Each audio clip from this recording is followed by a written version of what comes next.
அரவிந்த் சொல்லுங்க, யார் இந்த வழக்கை தாக்கல் செய்தார்கள்? இந்த வழக்கு தொடர்பாக உச்சநீதிமன்றம் தற்பொழுது வழங்கி இருக்கக்கூடிய தீர்ப்பு குறித்து விரிவா சொல்லுங்க அரவிந்த்.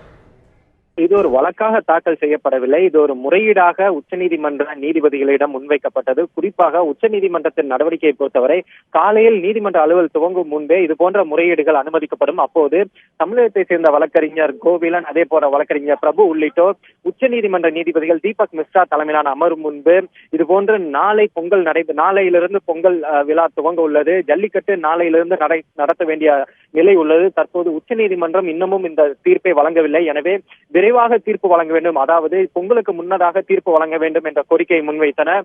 இதற்கு நீதிபதிகள் இட்ஸ் அன் அன்ஃபேர் ரிக்வெஸ்ட், அதாவது இந்த கோரிக்கையை எங்களால் ஏற்க முடியாது, ஏனென்றால் தற்போதுதான் we have just started the process of delivering the judgment, அதாவது தீர்ப்பு வழங்குவதற்கான அந்த நடைமுறையை தற்போதுதான் நாங்கள் துவங்கியுள்ளோம். எனவே இந்த கோரிக்கையை எங்களால் ஏற்க முடியாது என்று நிராகரித்து விட்டனர். அப்போது இதே வழக்கறிஞர் தரப்பில், அதாவது தமிழகத்தை சேர்ந்த ரஞ்சித் என்பவர் மூலமாக ஒரு இடைக்கால மனுவையும் தாக்கல் செய்ய இந்த வழக்கறிஞர்கள் முற்பட்டனர். அந்த இடைக்கால மனுவில் தற்போது ஜல்லிக்கட்டுக்கு இடைக்கால விலக்கு, அதாவது இடைக்கால நிவாரணமாக ஜல்லிக்கட்டு இந்த பொங்கலுக்கு நடத்துவதற்கான ஒரு இடைக்கால மனுவை தாக்கல் செய்ய எங்களை அனுமதிக்க வேண்டும் என வழக்கறிஞர்கள் தரப்பில் கோரிக்கை வைக்கப்பட்டது. ஆனால் இந்த கோரிக்கையை மேற்க நீதிபதிகள் மறுத்துவிட்டனர். எனவே தற்போதைய நிலையில் பொங்கலுக்கு முன்பாக தங்களால் தீர்ப்பு வழங்க முடியாது என்பதை நீதிபதிகள் மிகவும் தெளிவாகவே இன்றைய அந்த பதில் மூலம் தெரிவித்துள்ளனர்.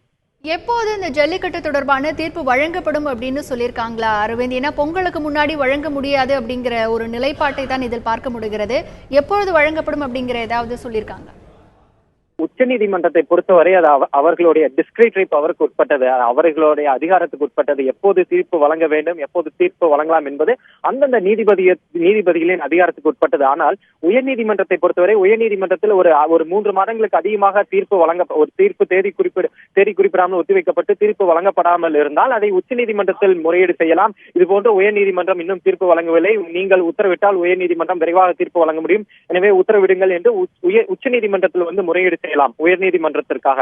ஆனால் உச்சநீதிமன்றத்தை பொறுத்தவரை அந்தந்த நீதிபதிகளின் விருப்பத்திற்கும் மற்றும் அதிகாரத்துக்கே உட்பட்டது. அவர்கள் எப்போது தீர்ப்பு வழங்கலாம் என்று எண்ணுகிறார்களோ அப்போதுதான் தீர்ப்பு வழங்க முடியும். ஆனால் இன்று தமிழக வழக்கறிஞர்கள் இது தொடர்பாக முறையீடு செய்த போது நீதிபதிகள் தாங்கள் எப்போது தீர்ப்பு வழங்குகிறோம் என்பதை தெளிவுபடுத்தவில்லை.